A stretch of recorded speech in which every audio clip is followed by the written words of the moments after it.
বাবার সাথে ছিল আরো 1 মাস তালাক দেওয়ার পরে তালাক দেওয়ার 1 মাস পরে এটা কি বৈধ ছিল? তাহলে কি এখন আমি কি করব? এই বাড়িতে থাকবো না? 10 এর মামলা করব কোনটা বলেন?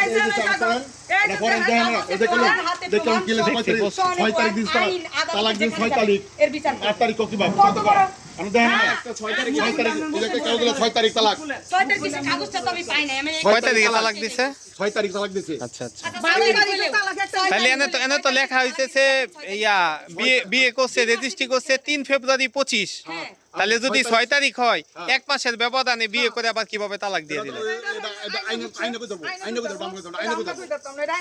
এটা আইনজীবীরা বলতে পারবো এটা আইনজীবীরা বলতে পারবে। ঠিক আছে ঠিক আছে। এটা আমি বলার মতো ক্ষমতা আমার নাই। এটা আইনজীবীরা বলতে পারবো 6 তারিখ করে দিছে কাগজ দিছে। এই বিয়ের সময় কি আপনার শ্বশুর শাশুড়ি ছিল? একবারের নিগাও ছিলাম না। তারা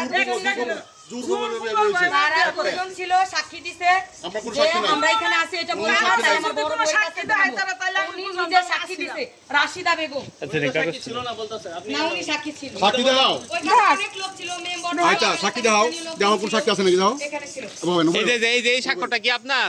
সময় একটা সন্না। হ্যাঁ এই যে সাক্ষ্য আপনার?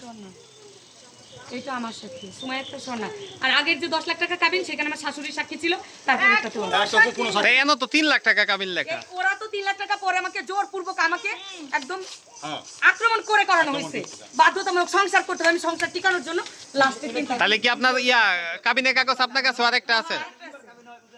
কয়টা? 10 লাখ টাকাটাও আছে এই 3 লাখ টাকাটাও আছে একটা বিয়ে থেকে 2টা কাবিন হয়? ওরা প্রথমে 10টা ওইটা লটারি ভাবে বিয়ে হয়েছিল 3 মাস পরে কাবিন করতে হবে